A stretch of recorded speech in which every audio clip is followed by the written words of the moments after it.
Ango tokotozana ba article il faut total 220 tokotanga to expliquer 217 tokotia.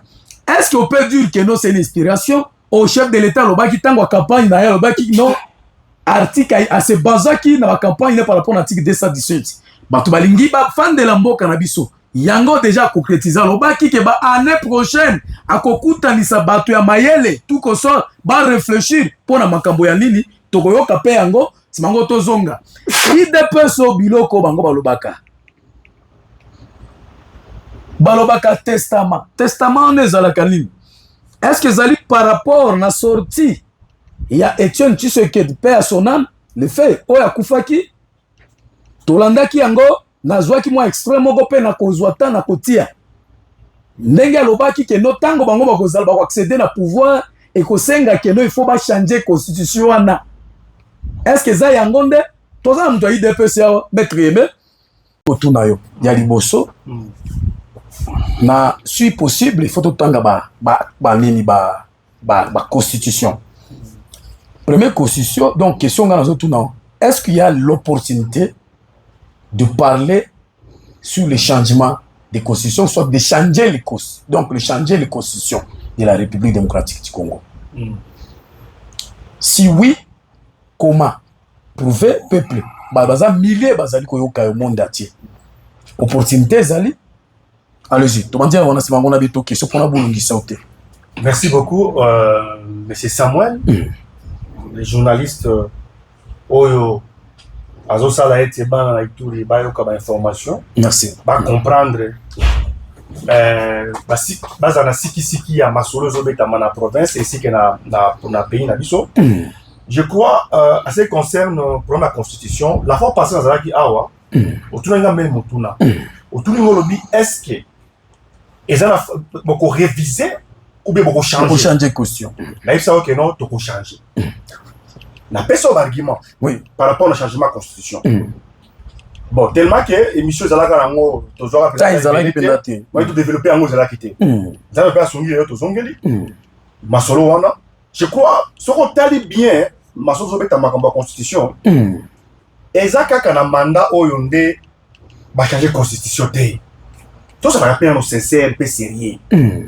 Depuis que la République démocratique du Congo et soit indépendance nango qui non les lots batunion so baleka tous les présidents baleka ba toucher la constitution o ya ti on so azate commandant déjà Mobutu Kasavubu mais na les so qui tobimi total Mobutu tant Mobutu a dit que non ni élection et banda ni makambo ba gouverner ça la nommer pendant que la test akala il va qui nomination ça la quantité vous comprendre parce que la test akala Ituri na otuele ezalaka province ezalaka din district moko badobe yango Kibali Ituri voilà na kitano ezalaka bongo gouverneur on est ko gérer Ituri le gouverneur on gérer wapi otuele à l'époque c'était Mandikala donc otuele dépendait de Ituri donc te basaka ezalaka nyoso moko ezalaki Kibali Ituri on va comprendre mais nyoso wana par rapport à l'histoire de Luabu ba touchaki etika elo siko ekomi nani otuele etika ina ba sende otuele batiki pays Ituri. On va comprendre. C'est pour dire que au moins makamotali constitution, au sur la biso oyo, ceux qui t'ont dali l'article dans la 4 hours. Et ça ebelé il faut to changer yango entre autres activer combien. Na banane liboso.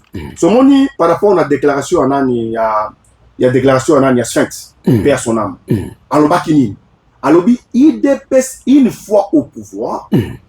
Donc changer constitution, approprier à nous. Il faut l'entendre bien, il faut l'entendre sur la tina souka parce que batomingi balanga loenge wana.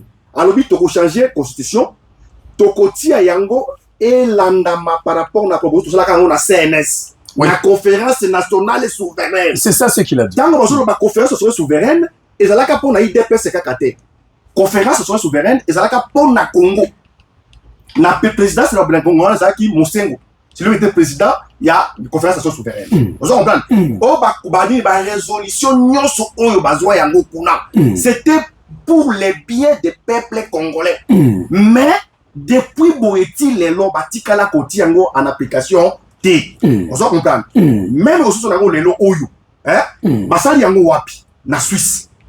constitution oyo bakela bango na Suisse oyo actuel oyo toza na maboko oyo lambemi na Suisse ozo comprendre bake batravaille yango kuna et puis bayebi réalité te oyo toza nango lelo donc esalemi à l'étranger zala zwa atike mo moke mpona zonga sikoyo place oyo tokozonga na conférence de presse ya chef de l'état soki ozwi par exemple article 70 oyo bazoparle sur mandat ya chef de l'état article oyo alobi c'est une fois renouvelable eza boye te bapesi mandat ya combien il y a 5 ans une fois renouvelable c'est-à-dire que moto akozala na moyen kofanda na pouvoir pendant 2 mandats c'est-à-dire 10 ans ya esili abuyo pia si wana constitution de tobi boye eza boye te mina na ngina biso eloko moko tozoka constitution na tondi mango ndenge bango balobi wana est-ce que na mboka na biso Congo toza na même réalité que la France jamais toza na même réalité que la Suisse nazoka biso exemple moko est-ce que président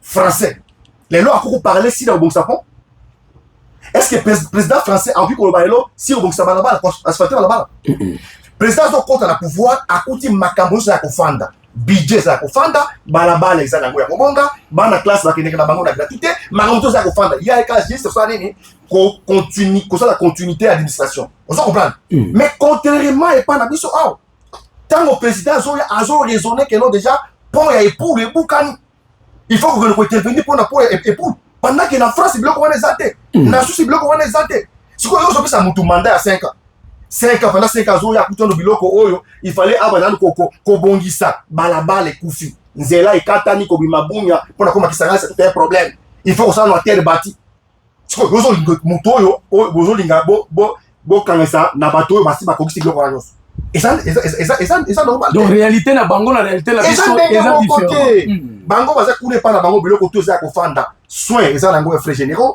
école eza nango ya pamba mais pas na biso awo gratuité tika au salaire matin tant que tu as pouvoir de salaire or na kati na nini na constitution balobi que no gratuité il faut suka wapi na école primaire mais est-ce que pour nani to so na école primaire to qui na l'école secondaire si tu comme à niveau nini il y a une université ils ont des gradués mais oui mais qu'est-ce qu'il faut faire pour que tu comme à niveau il faut changer article wana pour que tu comme à niveau secondaire article 210 et article 70 article 70 on parle ici article 70 par rapport au pouvoir par rapport à mandat à 5 ans, renouvelable une fois. On doit comprendre. Là, c'est à partir à Wana. Il faut tout toucher à Wana. Donc, Wana déjà blocage. Déjà blocage. Par rapport à la logique, réalité. Non seulement pour le chef de l'État actuel, nous allons parler sur le chef d'État Obakoyaka. On doit comprendre. Donc, ils ont préparé déjà. Donc, Congo et Asika. Congo et Asika, Makambu et Asika. On doit comprendre. Que non, tout changer, Bakti, tout dans la carte Wana.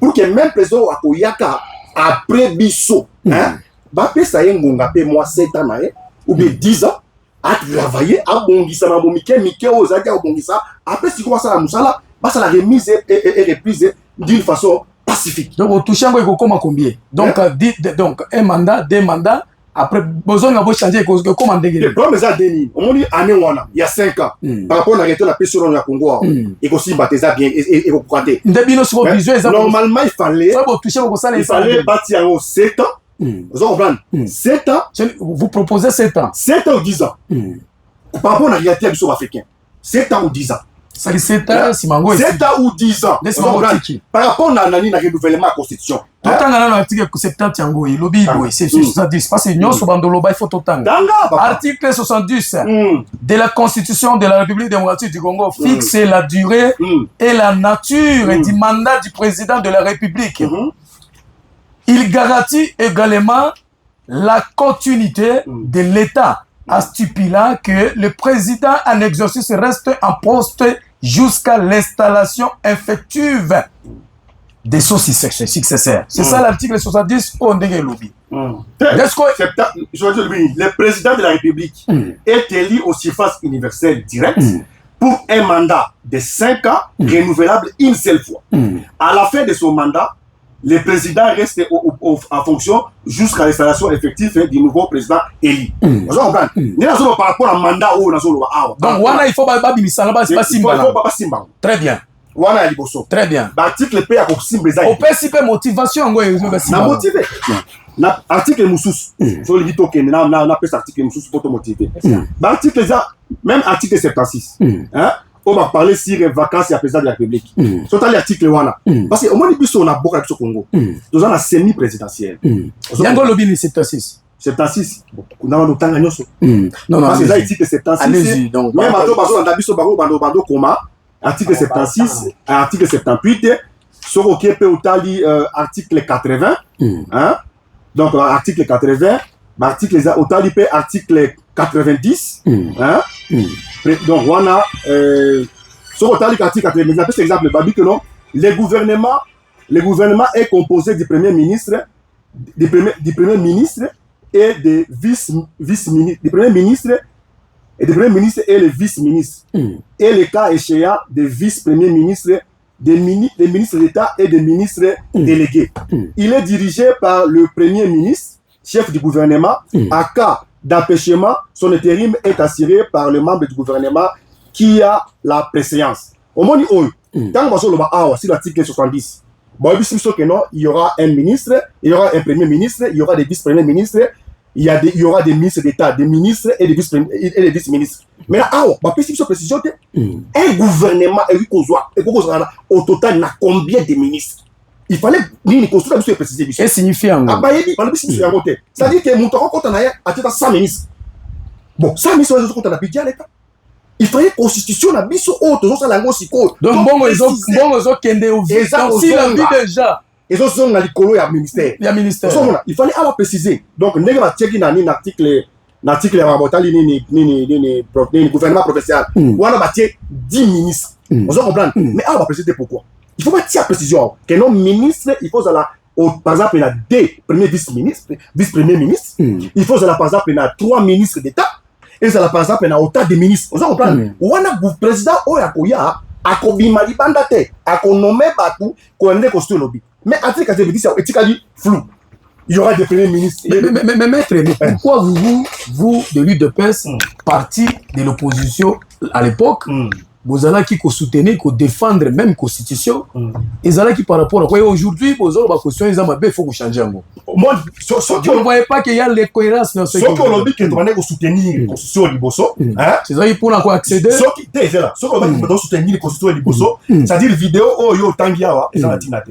Parce que vidéo on n'a pas ça qui yango, ils allaient qui prendre la pouvoir. Il faut ouiller bango bien. Ma pesa ka vidéo yo tant on a pouvoir. C'est-à-dire que même la constitution on va soutenir la montée. C'est pourquoi tout le monde a dit qu'il y avait des failles. Vous avez souhaité le temps? Mais tant qu'il y a le Natia vidéo à président actuel? Oui, vidéo na yo kuti. Natia vidéo voyage par rapport à la constitution vous avez l'opposition. Au moins vidéo aux autres wana, le chef de l'État. Oui bien gros. Na yo vidéo wana. Très bien. Au moins vidéo aux autres wana, chef de l'État wana. Et ça vidéo par rapport na désordre au baneko salema. Vous comprendre? Parce que à l'époque opposition, opposition qui on dirait ennemi à pouvoir. Mais surtout les lots opposition est ennemi à pouvoir. Et pour ça, il ne faut pas respecter la constitution, même constitution. Et ça, l'article, il fallait pas appuyer. L'article, ça, il faut appuyer ça. Et les articles, il faut appuyer ça. La question, par exemple, article 5. Tangang. Article 5 de la Constitution. Qu'est-ce que ça dit? Article 5. Par exemple, article, même si tu as changé la Constitution, tu as bougé en côté.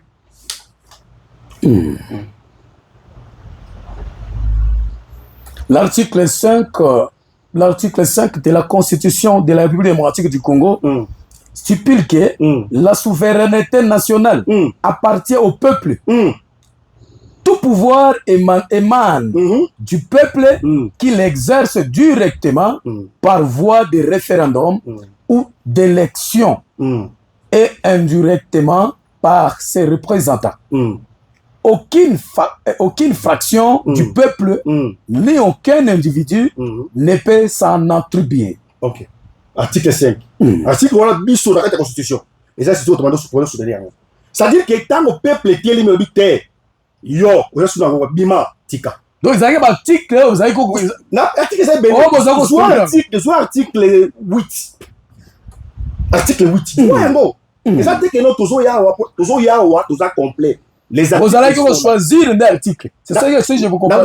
Et ça, l'article Oyo, biston, toujours changer la constitution. Parce que tu changer yango. Vous comprenez? Naïbisio. Je lis l'article 8 de la Constitution. La République démocratique du Congo dispose que l'opposition politique est reconnue. Ses droits liés à son existence, à ses activités et à sa lutte pour la conquête démocratique du pouvoir sont sacrés et ne peuvent être limités que par la loi. Tu reconnais l'opposition. Parce qu'un pays sans opposition, ils ont payé au profit. Oh, on a des besoins qui constituent. Il y a un pays, c'est un article, ou article 13. L'article, alors les autres aussi doivent parler. Et nous avons toutes nos questions. Oui, allez-y. Conséquences, impact,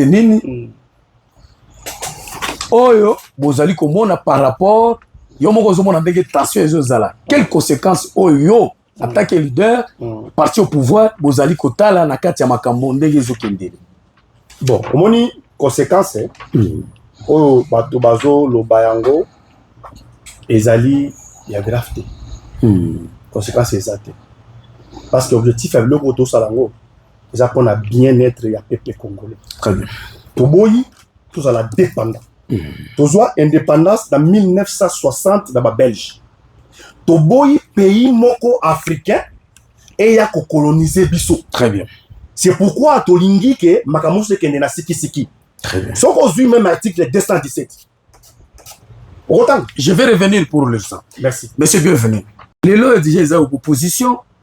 Bino boza opposition bosali C4. Donc C64, C4 ezali à partir au pouvoir, ezali à ba union sacrée.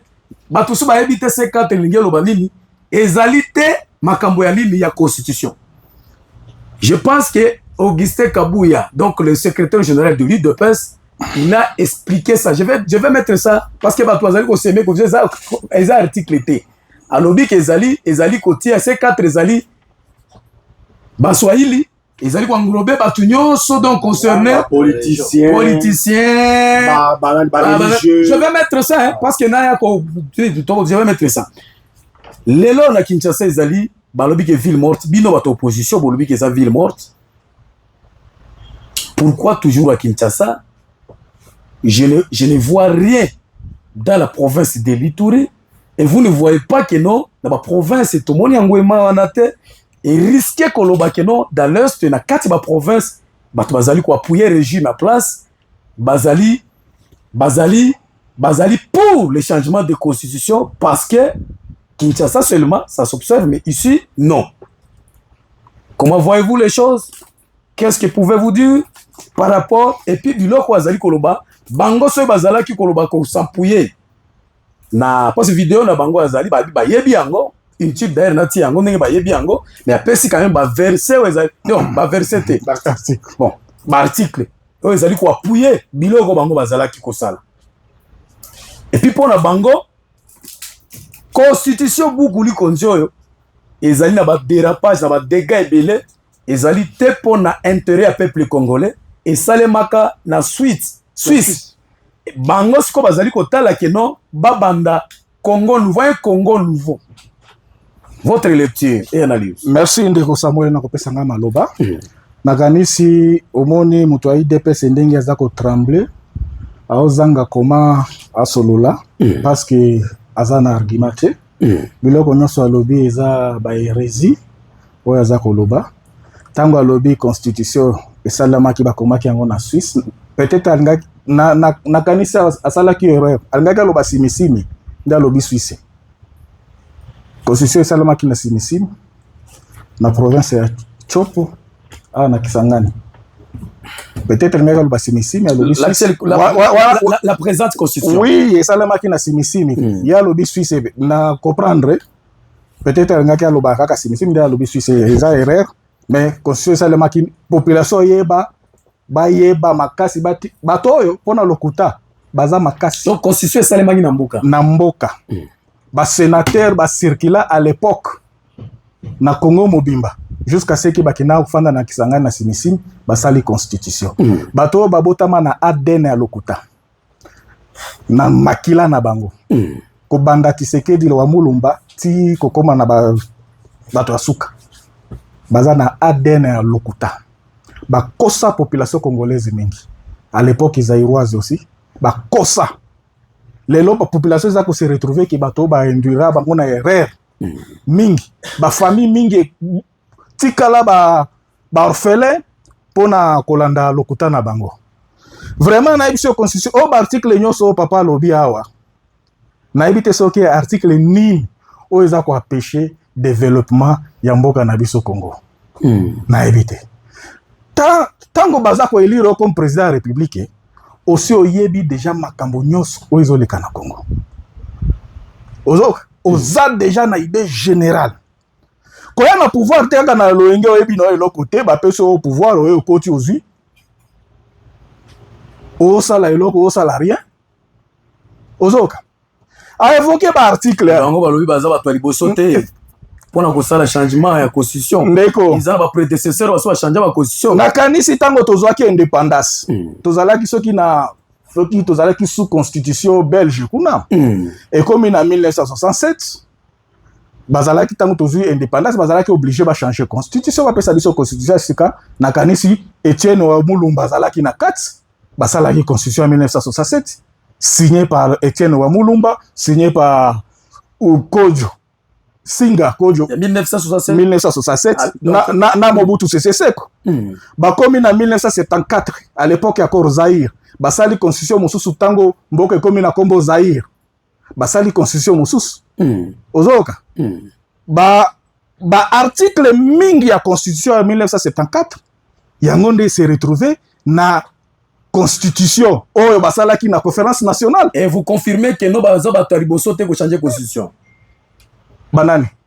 Et vous avez dit que non papa tango tobimi na Congo tango tobimi na Congo belge tokomi na Zaïre il fallait ba changer constitution là c'est n'est que normal il fallait ba changer constitution tongaki totika la sous constitution ba belge te il fallait que ba changer constitution ça c'est vrai OK alors tango ba changer Mobutu afandi na constitution na ti presque na 1990 ou 92 ba fandi nango tango basali conférence nationale souveraine tokomi na démocratie tobimi na dictature tokomi na démocratie il fallait qu'il déjà va changer constitution là c'est vrai aussi ozok mais malheureusement na dictature ya Mobutu constitution ezalaki appliquée te en complicité na papa na bango Tshisekedi bazala osala complicité na bango opposant na moi na Butu aza homme du pouvoir on a nyonso toyebi ozok alors tango tokomi na 3e république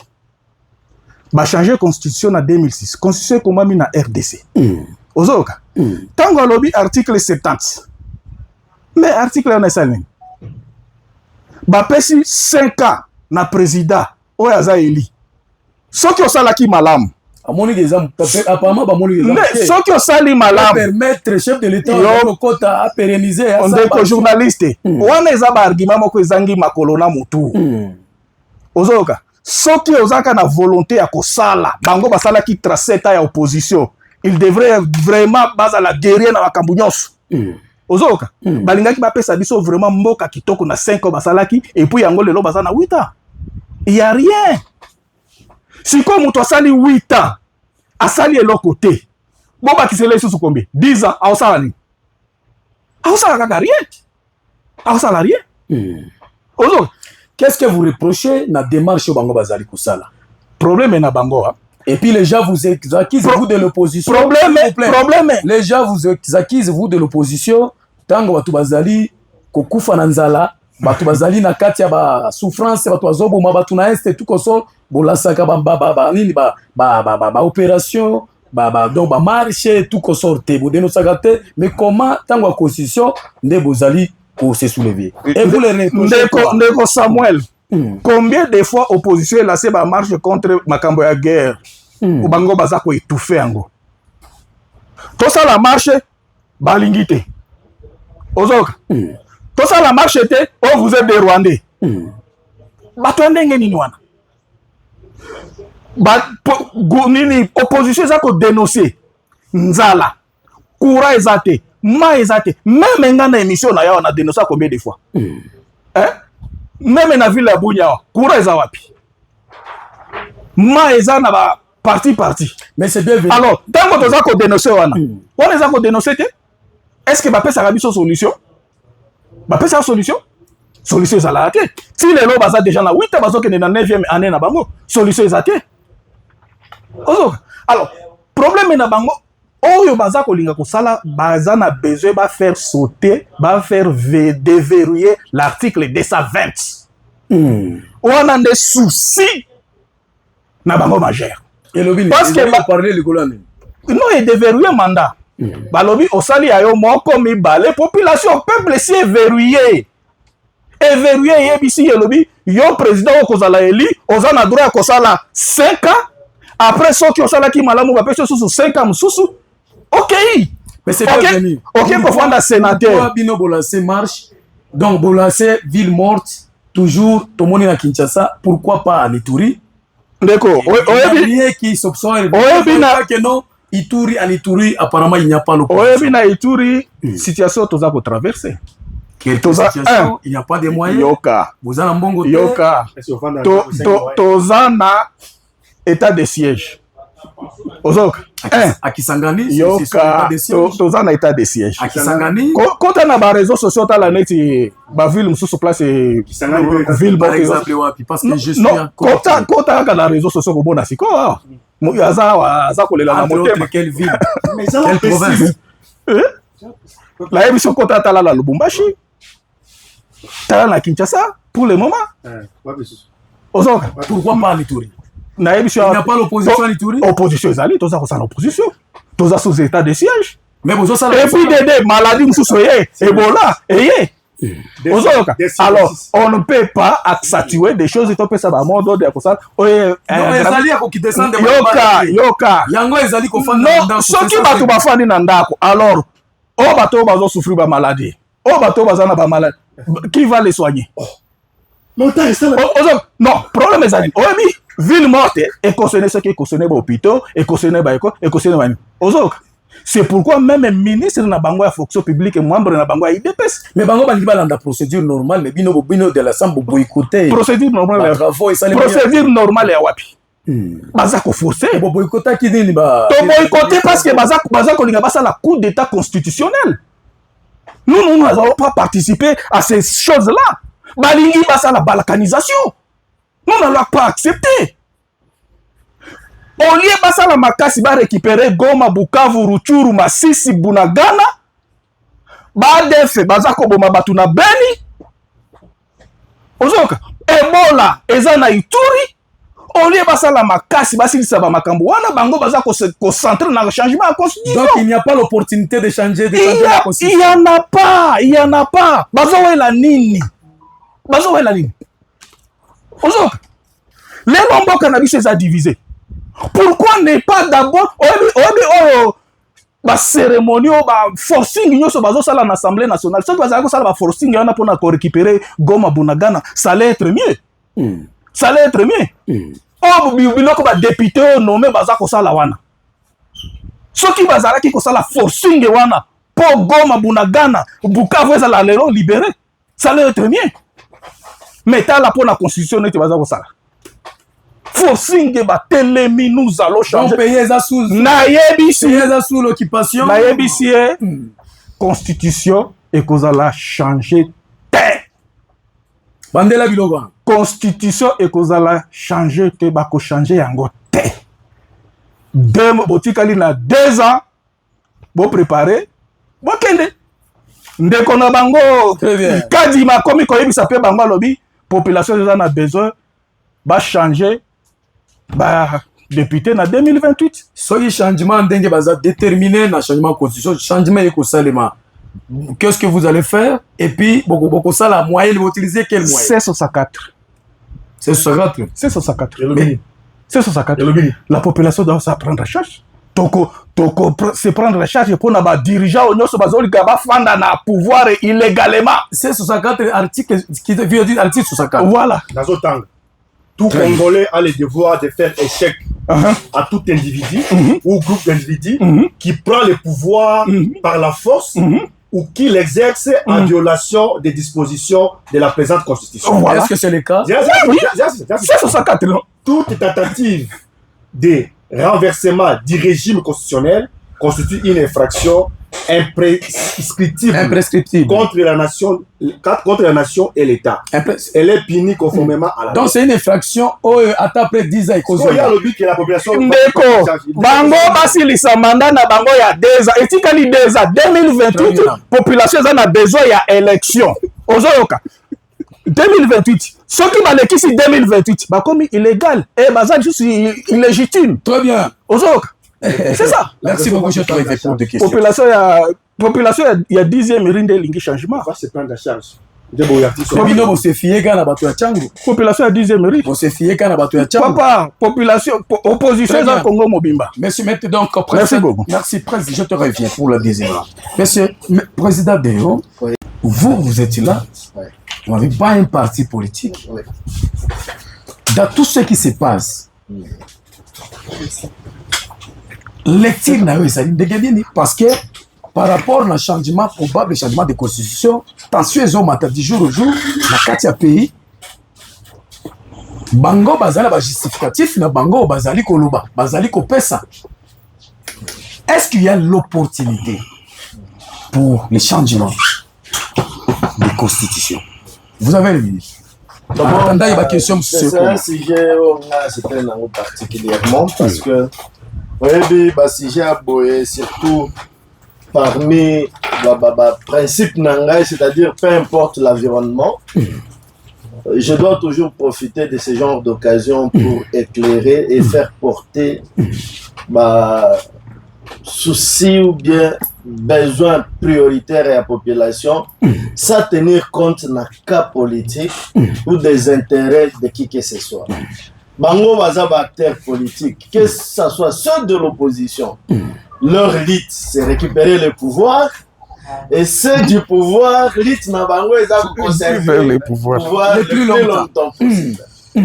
Mais face au débat de l'heure, oyebi eza na aucun moment baoloba ke non ba pasteur baza bien placé te pona ko solola débat pourtant na koloba bazo komikosa parce que la question du changement ou non de la constitution devrait en réalité répondre à nos besoins prioritaires de la population. L'opportunité ou pas, oui ou non, révision ou changement, cela devrait d'ailleurs mettre la population congolaise au centre de débat. Il y a un mot qui auditeur va comprendre d'abord que ce n'est pas la première initiative pour changer la constitution depuis que le Congo a existé.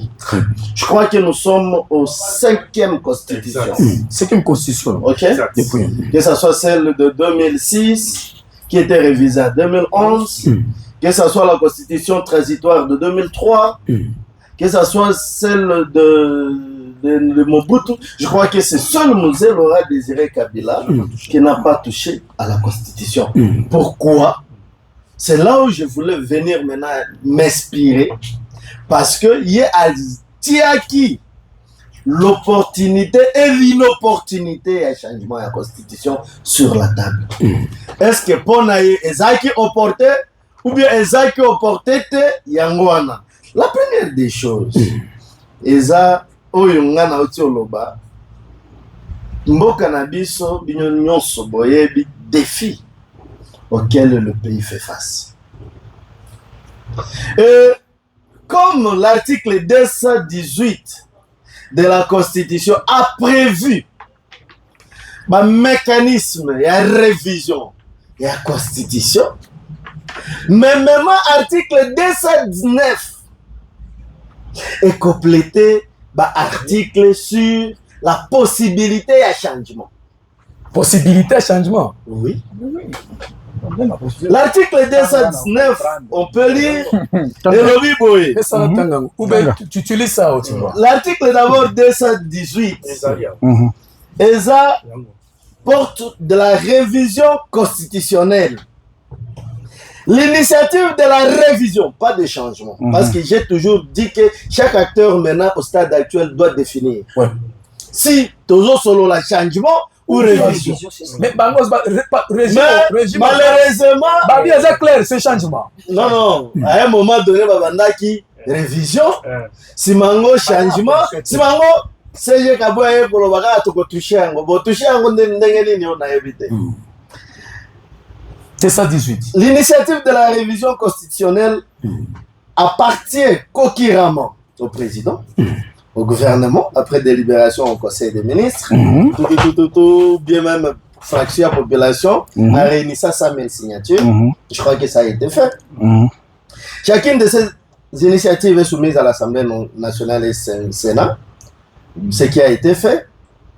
La révision n'est définie que par le projet, proposition ou pétition ou approuvé par référendum sur convocation du président. Cela a été fait. Mais l'article 19. Aucune révision ne peut intervenir pendant l'état de guerre, l'état d'urgence ou l'état de siège, ni pendant l'intérim à la présidence de la République, ni lorsque l'Assemblée nationale ou le Sénat se trouve empêché de se réunir librement. Donc, on appelle ça la condition. Voilà. Des conditions de préalable. Voilà. Il y a Pour révision. toucher aux constitutions, à la Constitution. Changer alors. Révision. Pour réviser. Réviser la Constitution. Toi, sur la bilan, ils ont un texte. Voilà. D'où cette condition n'est plus d'abord opportune parce que, vous le savez, encore une partie, il y a Nord Kivu, une partie, parce que mon sous-État est sous-État de CIP, mais ils sont sous occupation. Mais il tourne à une partie à Nord Kivu, ils sont sous état de siège. Mais malheureusement, le référendum, la procédure du référendum a été initiée au Parlement. Il y a une violation déjà, n'est-ce pas? Non. Jusque-là, je suis en train d'y aller. Mais non. En réalité, la révision dont on parle, c'est l'initiative. Pourtant, la loi référendaire fait déjà partie de l'initiative. C'est la même chose. Contrairement à la loi. Il y a élection. Même financement. Oui, c'est la loi référendaire fait partie de l'initiative. Voilà. Si vous ne le savez pas. Tout est déjà déclenché. Oui. C'est-à-dire, l'opposition va d'abord que l'initiative est déclenchée. Ah. Ok. Mais malheureusement, en violation. De deux. Moi, je ne peux pas partir dans un débat de oui ou non. Mais j'ai envie qu'on rentre sur l'opportunité ou l'inopportunité, il y a changement à la Constitution. De deux, après la situation sécuritaire, il y a le problème social de la population. Il y a le chômage. Il y a une pauvreté croissante dans notre pays. Il y a l'accès même parfois difficile dans certains coins pour questions de santé. Ça, ce sont des questions de base. Malheureusement, l'homme politique, que ce soit de l'opposition et de la majorité, va tenir à Kango, Penzate. Les éléments de base de la population, c'est droit à la santé, droit à l'éducation, l'emploi, droit à l'emploi, à l'électricité et à l'eau. Qui sont constitutionnels d'ailleurs. Est-ce que Babylone Koana est actuellement au temps, est comblé pour que la population est là et qu'il y ait une initiative? De deux, tant qu'on va parole, qu'on aille dans l'argument de stabilité institutionnelle. Est-ce que notre première institution du pays, qui est l'institution présidence de la République, est dans l'état de stabilité alors que il y a une rébellion qui menace le pouvoir? On est dans l'institution, on est dans l'instabilité institutionnelle. Ok. De trois, je ne peux pas, parce que il y a des forces politiques qui se divisent, il y a coloration davantage de la société. On veut détourner l'attention sur des questions sécuritaires. On veut mobiliser des ressources importantes qui devraient être affectées dans des besoins urgents. Mais tout ça est en train d'aller vers les efforts de changement de la Constitution. De trois, l'argument que je peux donner, c'est l'argument sur l'état financier. Aujourd'hui, pour lutter contre l'Ebola, le gouverneur militaire que j'ai sali, mon lieutenant général Johnny Luboya Kachama, a besoin de plus de 300 millions pour lutter contre Ebola. Moins suffisant. Des moyens suffisants. Mais vous savez en quoi le changement de la Constitution peut nous coûter au-delà de milliards? Parce que je vous informe que pour le changement de la Constitution, il faut des travaux parlementaires. Oh, les Ambongo. Il faut une sensibilisation populaire. Nous sommes Mbongo, malgré que la partie politique ne voudront pas le dire, mais c'est pour cela que les acteurs politiques tiennent à tous les prix qui est oui ou non. Pourquoi? Parce que ce soit pas ton opposition, pour que la population le non. Que ce soit les gens de la majorité, tout ça, ce sont des moyens conséquents. Mais également, il faut les référendums. Les référendums, et ça, quand élection, c'est l'élection. Et ça demande aussi des moyens conséquents. Parce qu'il faut renforcer la sécurité, et de trois, les dangers également, c'est l'argument sur la cohésion nationale. Est-ce que l'opportunité sur le changement de la Constitution au stade actuel favorise la cohésion nationale face aux défis où le pays est à ce moment? Pourtant, on fait face à une guerre d'agression imposée par les Rwandais qui nécessite Mukwege Aloba en faveur de la RDC. Merci. Qui nécessite qu'un Fayulu Aloba, qui nécessite tout cela. Donc pour moi, Naolingina rappelait Biloko Moko. Je rappelle une nécessité. Bruno, vous allez parler. Dans différentes de vos luttes, vous avez toujours mené sur la population. Il y a lobby, par exemple, le problème est un mandat. Mais je vais vous surprendre. Il n'y a que 4 pays en Afrique. 4 pays en Afrique dont le mandat dépasse 5 ans. Entre autres, il n'y a que le Cameroun, un pays très pauvre. Il y a le Bénin, des pays pauvres. Il y a le Guinée équatorienne, des pays pauvres. Il y a le Tchad, où le chef de l'État lui-même était médiateur. Des pays très pauvres. Mais les Afriques d'ici se développent avec un mandat de 5 ans. Est-ce que mandat à la 5 ans, à la 10 ans, est-ce qu'on a une opportunité de développement à un pays? Je ne crois pas. Président ce n'est pas je m'excuse, ce n'est pas un indicateur. D'où rentrons toute cette question sur l'opportunité ou pas. L'opportunité ou l'inopportunité. Si vous dites que la population congolaise ne plie affamée, changer la cause. Est-ce qu'on peut dire que non, c'est manque de volonté politique? Moi, c'est question de terrain égoïste de l'homme politique. Très bien. L'homme politique. Allez, Chobébi. Félicitations à président Deo parce qu'il a éclairé quand même Makambo Ibele. Deo m'a surpris. Oui. Naza ko invité na tendance moko boye. Mais oui. M'avait surpris. Moi, je te le dis. En tout cas, il faut benga endo yeba bien linda. Oui. Vraiment, ça m'est ariko na landi bato IDPS. Position nanga banda kala lobike. Salanga jikane chobe. Na zaka d'accord tena makambo changement aussi parce que ba indication nango dewa lobi muke menazo lingana bakisango pour yiba. Je crois que nasuka pona koshite yoka nasuka je crois que maître dewa dit quoi? Alors biso ki bosali diagnostic na kati ya population congolaise. Maître dewa zoki na réunion. Président placez moi par rapport na thématique sur ba kisama to kotiene ba minga. Donc population tous ensemble mboka oyo eza ya biso nyonso. Eza ya bato opposition te, eza ya bato ya majorité te. Totika bango nde ba dicter biso ce que nous devons ou ne pas faire. Moto na moto azonga na conscience na ye. Boyebi makambo na biso ya tour mingi za manipulation. Chacun doit évaluer. Utilisons notre esprit critique. Basala ndenge de lioza leader. Bango pas utiliser esprit critique, c'est-à-dire quoi? Ceux qui ont moniqué vu na yo avec la volonté du chef de l'État au Azanango, ako bongisa Congo au-delà ya 2 mandats oyo bapesi kende ko voter oui. Pas peuple yo bazana zamba. Ba Papa, nde ngwana na bandi mission na ngai dès aujourd'hui c'est éveillé même moto ya lycée azolanda biso. Donc ba fongola miso. Ba fongola miso.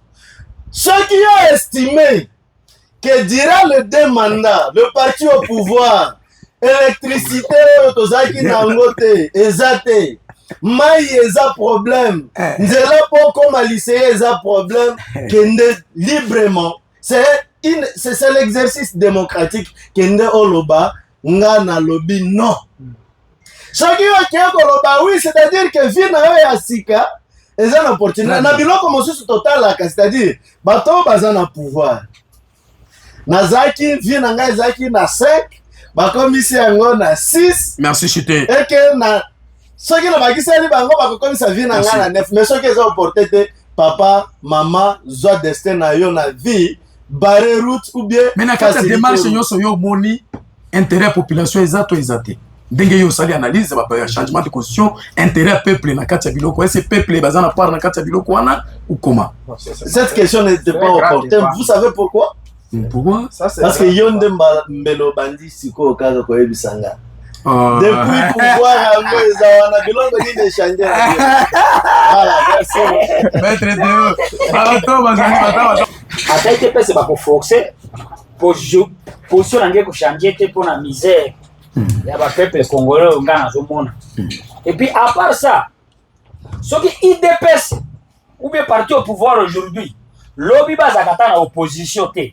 Pour les mêmes jeux IDPS ça les lois peuple delinga qui salango bango de batelemela ki yango farouchement ata maître Aimé Mulumba lingia abegeye pona yango ko bazaki pona boy azana raison valable te pour ba image eza et puis ba vidéo eza ton père de Barosé Mukenji banini bango balobi bango bazaki na slogan moko ne touche pas à ma constitution à l'époque et puis même président de la République les pères n'amte pour les pères azaki na ndoto te ya kozwaka pouvoir eko ya mutakinga kati ya CD bango il faut tous à la claire élection les gars qui côté même dit les alaki qui désinformer te à part pourquoi on parle de deal qui proclame nanga dit quoi tango kimi na zamba si tikana ibisa yo dit les alaki yo c'est la seule na ibisa susu dit les alaki oyo mokile yebi oyo un jour à venir prophétie bandimaka te soki elati na nzoto te Kabila le père yoga qui se quête le père a boycottaki élection na 2011 ozolanda et puis asalaki na ye ba référendum yana te tango ya kufi bazui moto IDPS a continué à pouvoir Bruno Tshibala comme premier ministre peut-être yozo bate bango ka IDPS bango te na pouvoir le moment na Kabila c'est que bila Kabila bango bakotaki na kati bango IDPS Bruno Tshibala azali premier ministre na kota IDPS transition si tika na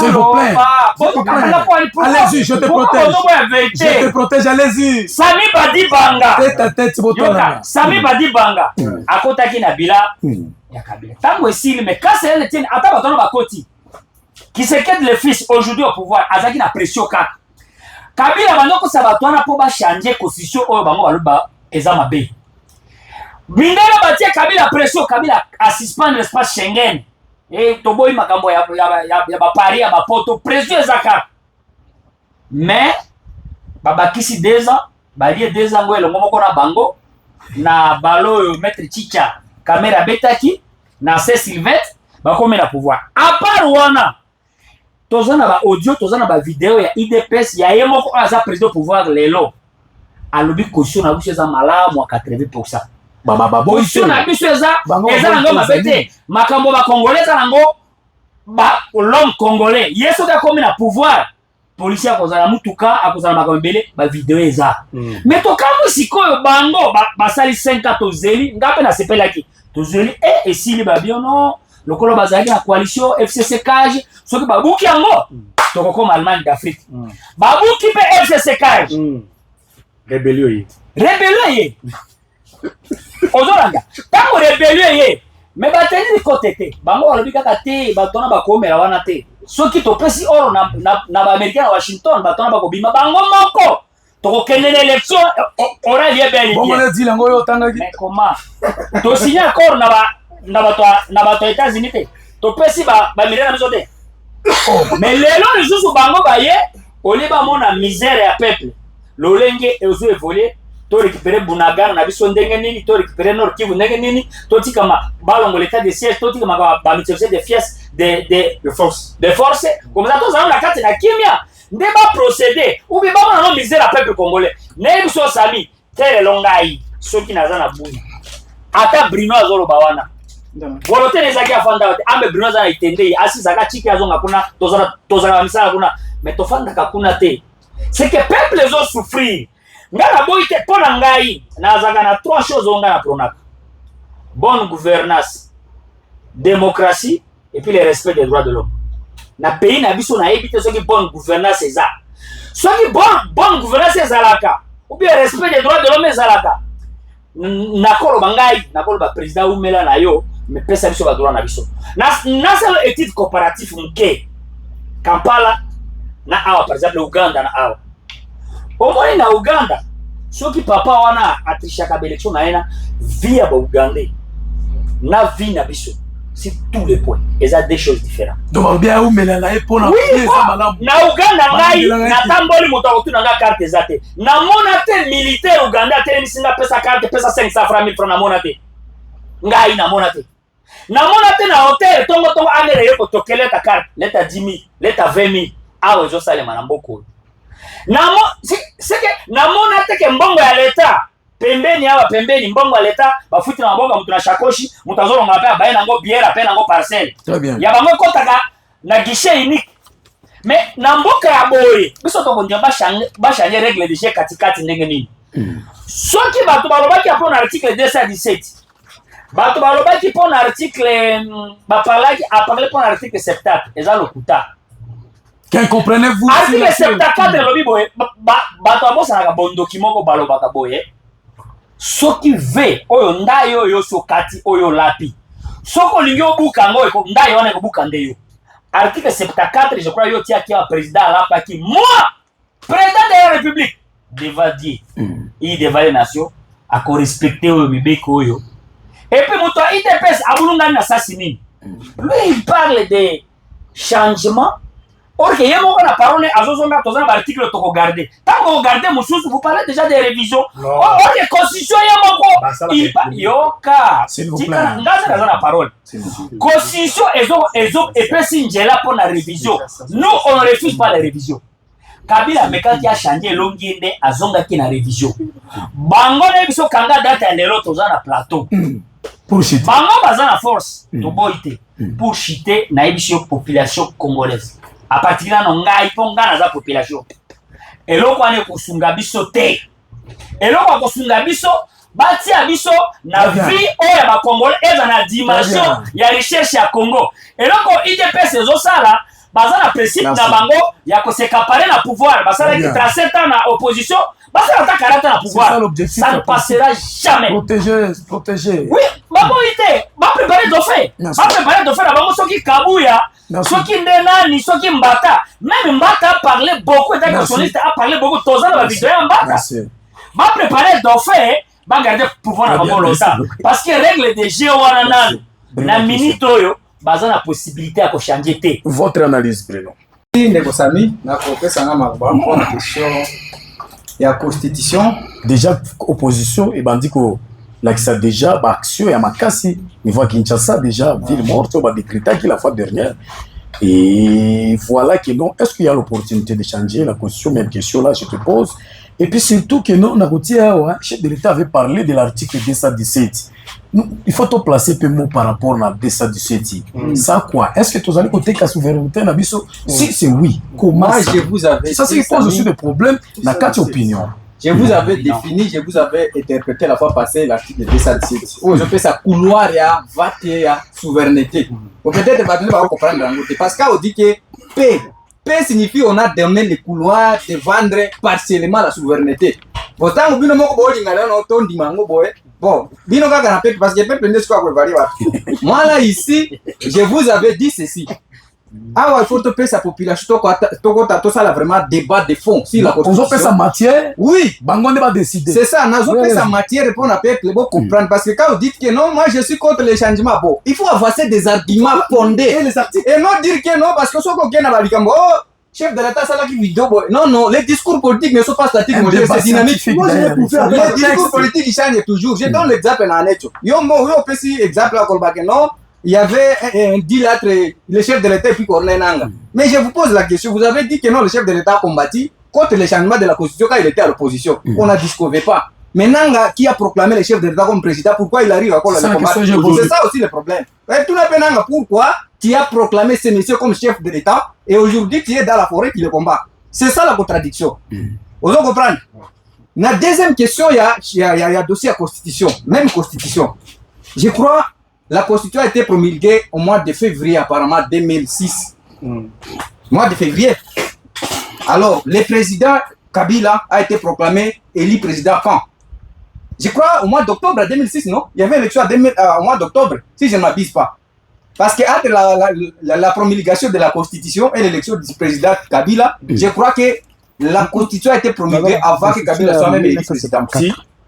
Alors, moi je vous dis, est-ce que l'élection c'était au mois d'octobre 2006, non? Mais la Constitution a été proclamée à 2006, le mois de février. Mais il faut lire l'histoire. C'est ça. Oui, je vous dis, la Constitution a été promulguée au mois de février 2006. Est-ce que je mens? Alors, Kabila a été proclamé président quand? Il a été élu quand? 2006, mais au mois d'octobre, non? Oui, c'est ça. Je vous dis, maman. Non, allez-y. Alors, avec cette qualité, il a promulgué la Constitution avec quelle qualité? Parce qu'il est revenu fraîchement de la rébellion de Mouzel Aura Désiré Kabila. Très bien. Donc, lui d'abord n'avait pas la légitimité de promulguer la Constitution parce qu'il n'avait aucune qualité. Il est élu après la promulgation de la Constitution. Et ici maintenant, je voulais entrer en fond sur le débat maintenant de faiblesse de la Constitution. Vous avez, BVC a toujours dit ici que non, Biso Tokosa la opposition, il y a balaba la tête au Tumba, mais j'ai vu déjà, ils sont en train de descendre les poulets à Kinshasa. Donc, les opposants, la fois passée, qui mis hémicycle. Parce que le problème, le jour où on a déposé la proposition de la loi sur le référendum, c'était question de se mesurer là-bas sur le débat parlementaire. Mais qui mis la salle? Oh non, non. Donc, il y a au point de presse. Non, non, le vrai débat scientifique, Bakimi Yango. Qu'est-ce qu'on a balabala? Yango, Bango peut bâtir ce qu'on a balabala. Bon, comment nous allons avoir la confiance à. Mais allez, nous voyons les choses, mais c'est Bruno, débat constitutionnel, et bimina dans le bureau, et bimina parlement, et zongi na balabala. Vous ne voyez pas que c'est dangereux? C'est non, nous n'avons pas une opposition qui est à la hauteur. Parce qu'on devrait se mesurer sur le débat parlementaire. On a des arguments, hémicycle, parce que qu'on a pas le débat parlementaire. Mais maman va qui mis au hémicycle. Basali pour être presse, qui est de résister. Je n'ai même pas vu un député de l'opposition prendre parole à l'hémicycle pour contester cette loi le jour déposé. Il n'y en a pas. Donc, il y a une vidéo. Non, pas ça une vidéo. Mais c'est Bruno. Donne-moi un article qui donne le couloir pour le changement de la Constitution. Je crois, Samy, si c'est concerne le changement de la Constitution, je vous ai dit que je vous expose la matière. Il y a assez de faiblesses dans cette Constitution. Parce que d'abord, la première des choses, quand on a parlé du changement, parce que j'avais des propositions, s'il faut changer la Constitution, qu'est-ce qu'il fallait faire, selon moi? Parce qu'aujourd'hui, le problème même du mandat du président, ça pose problème. Parce qu'aujourd'hui, Bozo Senga Mai, qui président de Banako Senga Mai, hôpital, Koura, tout ça. Bon, vous voulez rendre. Est-ce que le président, vous demandez le compte à un président qui n'est pas responsable du débat du Parlement? Comment comprendre cette réalité? Non, c'est ça le problème. Je vous ai dit, est-ce que le chef de l'État est responsable du débat du Parlement? Non. Il n'y en a pas. Mais comment vous allez demander le compte à un semi-président? C'est ça. D'ailleurs, le régime semi-présidentiel n'est même pas signalé dans cette constitution. Oui, je vous dis, notre régime actuel n'est pas dans cette constitution. Prouvez-nous. Même la forme de l'État de notre pays, il n'y en a pas dans cette constitution. Mais on dit seulement que nous avons la forme unitaire décentralisée. Vérifiez dans cette constitution, il n'y en a pas. Quel article? Est-ce que c'est la forme fédérale? On ne sait même pas. Ce n'est même pas défini dans la constitution. Donc vous comprenez que le problème de la constitution, il y a un sérieux problème, surtout le mandat du président. Je vous ai dit que lorsqu'il y aura par exemple le changement, il fallait qu'on modifie également les mandats. Le président doit être responsable devant le Parlement. Mais c'est Bruno. Parce que pendant la campagne, quand le président présente son programme, il présente ça n'est-ce pas devant le Parlement. Mais lorsqu'il y a l'échec, qui est interpellé, ce n'est pas le Premier ministre. Oui, c'est lui. Le chef de l'État est là.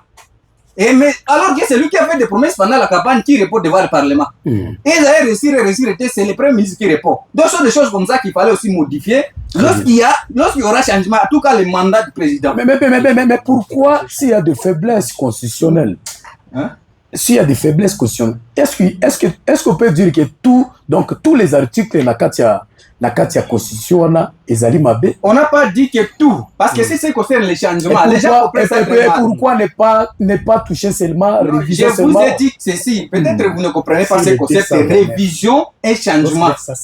Si déjà on a dépassé, c'est ça la logique, quand on dépasse déjà la moitié, c'est on parle du changement. Les juristes sont là qui sont en train de suivre nos carrières aussi. Ça dépasse déjà. C'est ça. Oui, mais vous pensez que quand on parle de changement, non, il faut remplacer toute la constitution. Non, ces mêmes articles-là, dans nos anciennes constitutions, il y en a. Pourquoi alors on parlait aujourd'hui de la 5e constitution, nous sommes à la 5e constitution? Parce qu'on a repris même certains articles des anciennes constitutions. Merci. Donc, ce qui concerne la constitution, ça dit, en tout cas, franchement, peuplé, aujourd'hui, là, nous parlons beaucoup sur les social de la population, mais en tout cas, les faiblesses que je vous ai répertoriées ici. Très bien.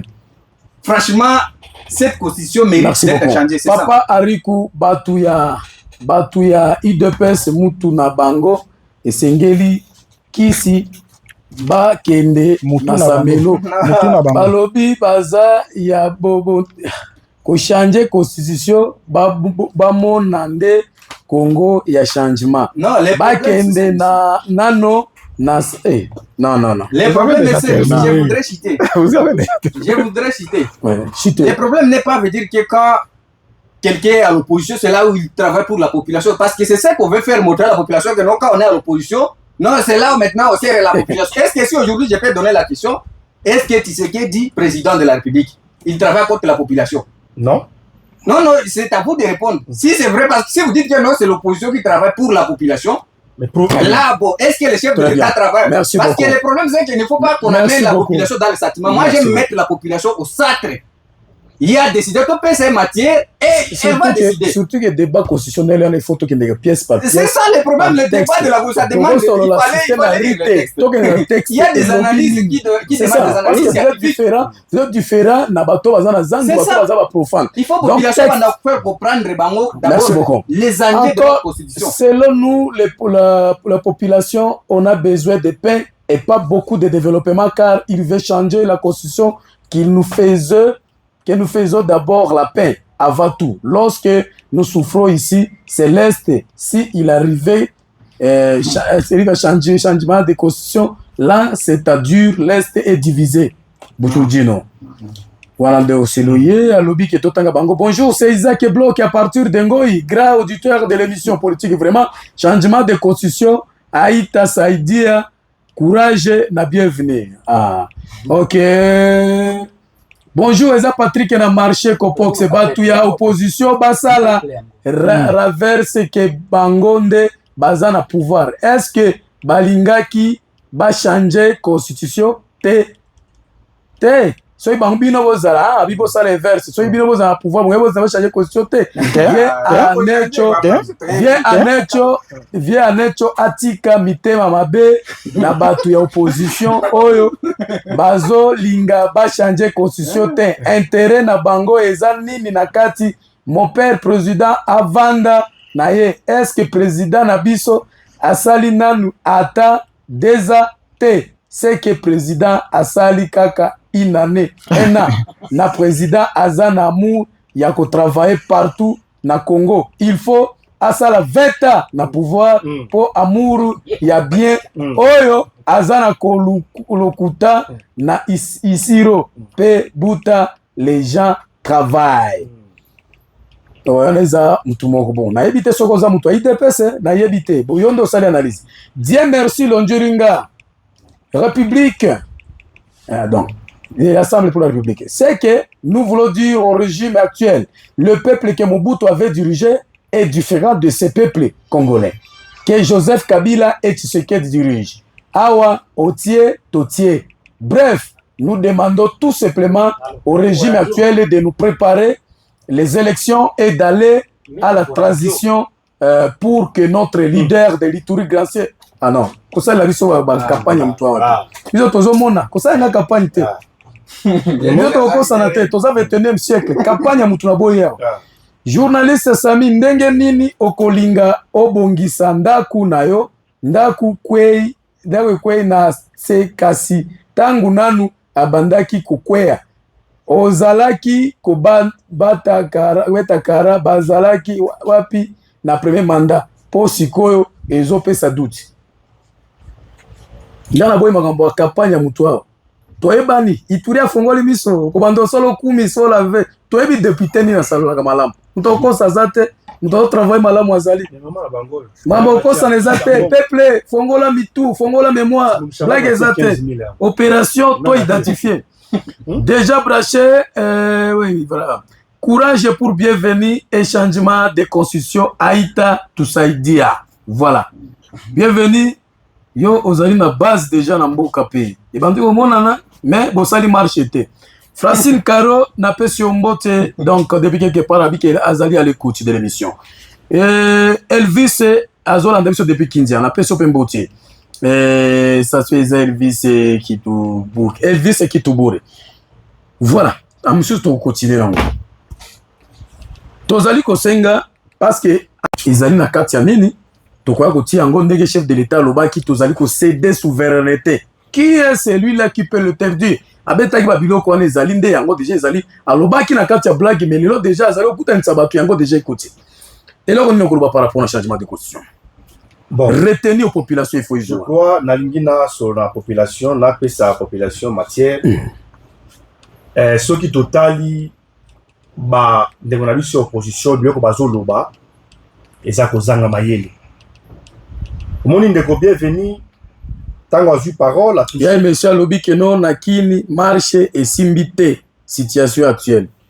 Ndeko bienvenue ayi koloba Keno bis tout ça ba tu alokuta ce to sali boye na boye. En tout cas moni belo comme tout ça na plateau il faut toujours rappeler quand même bien maman maîtrise à solo là. Comprendre tout ça la responsable tout sur la bleu sozo mona. Tu sais qu'il a pouvoir, tu sais qu'il a beaucoup aimé l'Ituri et tu sais qu'il aime beaucoup l'Ituri. Dans son martelé Siramo. Pendant la campagne, le chef de l'État a fait na Ituri 4 jours. A fait l'Ituri à 6 personnes pendant 4 jours. Nyoso le baki pona Ituri. Lelo ezoko kisama. Donc ville de Bounyengali à aéroport. Yango bozo mona wana. Ba université, kiliko ndo bengana ba université yao na tango Kabila. Nani oya fungola kimbanga. Mais lelo université de Dawa. Un individu azo bengana batu. Azo benga toute une institution. So qu'est na droit, azo na droit na ngote. Vous comprenez? Mais lelo azo bengana batu. Na tango wana ensemble oya bienvenue. Et lo baki nini? Et lo kwa mi balé. Et là, quoi, mi balé. Problème ya nini ya ville. Ville la bisu ya Bunya. Yo na somo Goma te. Pourquoi? Parce que la ville est asphaltée. Vous comprenez? Presque toute la ville est asphaltée. Quand on est là qui na Lubumbashi, na Katanga, qu'est-ce qu'il a fait de particulier à Katanga? Ceux qui koyiba te. Vous comprenez? On va être ensemble un débat politique à Boye. Tant on a débat à face de le ensemble. Je trouve qu'ensemble à cause de la loi sur la réalité. Parce qu'eux aussi, ils avaient géré une petite province de Katanga. Parce que là, qui n'a pas le connu. La population doit arrêter. Population, la Sengi na Bango. Population est tout rien adressé. T'as la caméra. Population, par rapport au changement de la constitution. La Sengi na Bino Boy. Constitution, autres zones n'a pas changé. Et ça, pour l'intérêt, il y a la population iturienne. Bon, souffrir mingi. Awa insécurité. Awa problème de création de groupe armé. Mais avec la nouvelle constitution de zone gato sala yango et kotia bino bozana kimia o to bozo monango ezana no avant bout mais o zoya et kozala mingi de constitution de pe kisi botia kimia dans le biboye o bango bazo mais qui message na mbokati qui message na mboka Ituri mobimba qui message non qui excepté quand moi ma mukia mikio sur le Mambasa kuna o ya bon dérapage à Mambasa mais awa na il y a pas de problème le gouverneur a été clair il a dit ceci bato bazana ba site ba déplacer bazonga na banda kuna bango kimia ezali eloko moko ya grave ezate qui bezongi na Ituri vous comprenez qui bezongi na Ituri eza ko se développer en ce qui concerne mambo ya Ebola bino bobongoni combien de tonnes de médicaments o euti ko kita ekiti awa pour que population ezala épargner na Très maladie. bien. Bon respecter ma mesure barrière pour que bozala contaminer te tozala posa na bino. Botambola na mboka oyo, oyo, désinfectant mboka oyo. oyo eza mboka na bino. Chez nous l'IDPS, c'est la base. Très bien. Ozongo mbala Mais c'est base bien. de bino.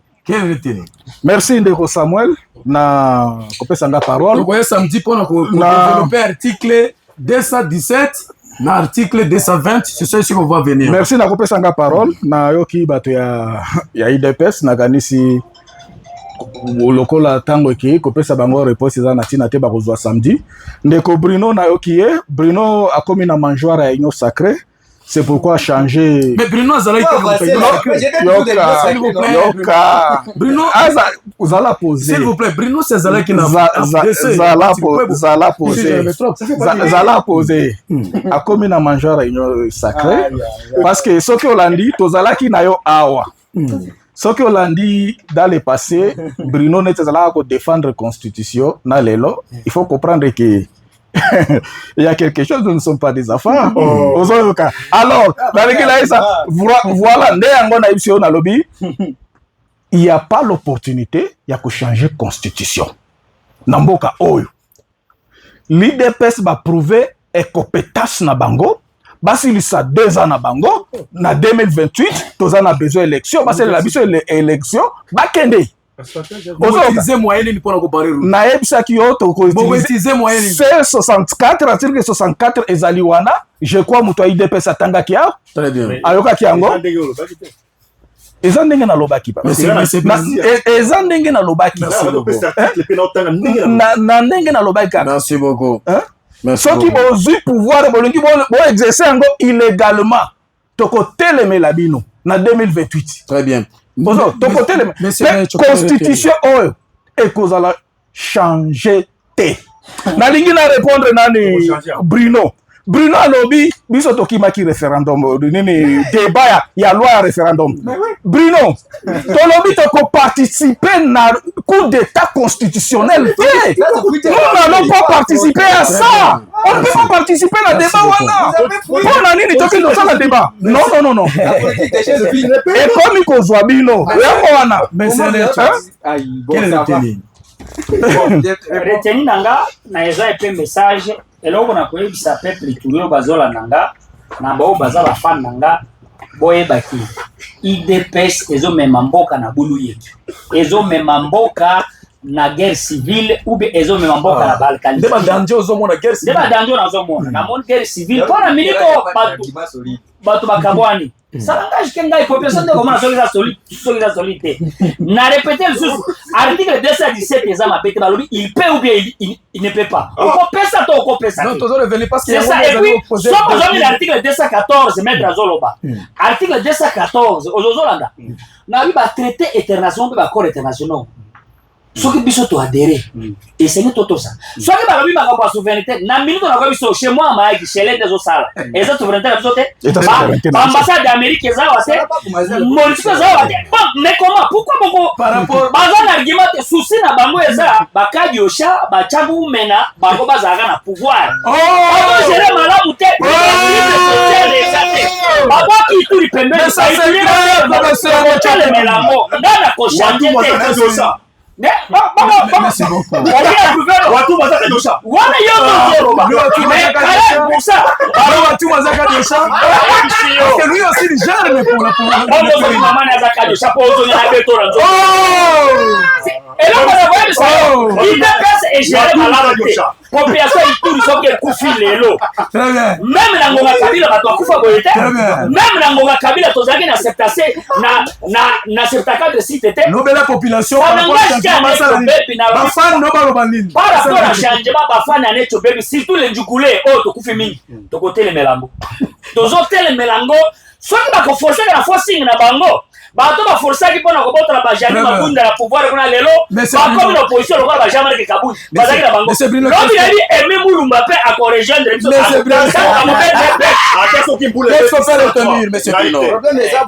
Vous savez, je vous ai dit que débat constitution, il ne faut pas amener le peuple dans nos sentiments. On tient à la population en réalité. Il faut avancer les arguments. Parce que la population peut venir déjà pour la mise. Il y a des gens qui non, malgré mon temps, la position telle un argument. Préparez-vous l'article 217. Alors, c'est ce qui 217. parce que ça pose aussi problème. Si On c'est doit qui réfléchir concerne par rapport la à cela. Constitution, Samy, la Constitution a défini le social, la politique, l'économie du pays. Comment ça ne peut pas bloquer certaines choses dans le développement du pays? Ce qui définit l'économie de la RDC, c'est quoi? Ce n'est pas la Constitution.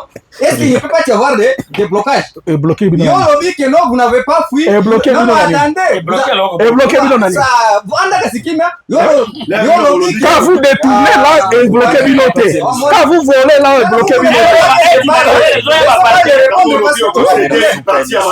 Quand vous détournez là, et bloquez Biloté.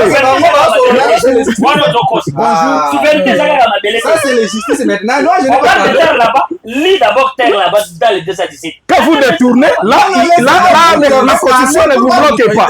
Vous avez peur de moi parce que vous ne voulez pas que je parle. Non, quand vous détournez, la Constitution ne vous bloque pas. Mais ça, c'est la justice. Rosalie Kotala, vous êtes prêt pour défendre la titre de Mais normalement, j'allais les répondre d'abord ce qu'ils ont dit là. Parce qu'ils ne peuvent pas mettre. Il a dit quoi? Il a dit Hier, on dit que non, ils n'ont pas fui l'hémicycle. Bon, je te pose la question. Vous avez accepté pourquoi de participer aux élections de 2023 que vous-même vous avez dit que c'était chaotique.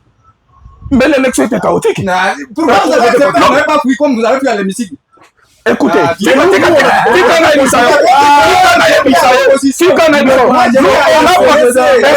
on a participé aux élections parce qu'on croyait à la série. On croyait à la série. Malheureusement, vous avez truqué les élections avec des machines fabriquées. Vous avez distribué des machines dans des... Non, merci pour la présence et la participation. Vous avez reposé votre confiance sur une situation. Merci pour la présence et Moulumba. C'est-à-dire que vous n'avez pas de matière. Ah oui, émission s'il a que des questions. Le président Bakoy, Kondima. Moi, je n'ai pas les choses. Non, on n'a pas tapé. On avait fait confiance à la CENI. En 2023, on avait fait confiance à la CENI. Je n'ai pas aimé ça. Mais Je n'ai malheureusement, pas aimé ça, vraiment. Bamanda Yota, là, on a déjà mis ce émission créé mon boulot. malheureusement, Je suis obligé de vous renvoyer cette avez émission truqué les élections. par rapport pour la semaine prochaine. Parce que l'émission Ezali Kosenga, Totanga, beaucoup Elobi Nini. Portez-vous bien, prenez soin de vous, bye bye, ciao. Vous allez dans le grand marché Ezekiel, les napes, vous saluer. Balingi Basima Nanzoto. Non, l'émission est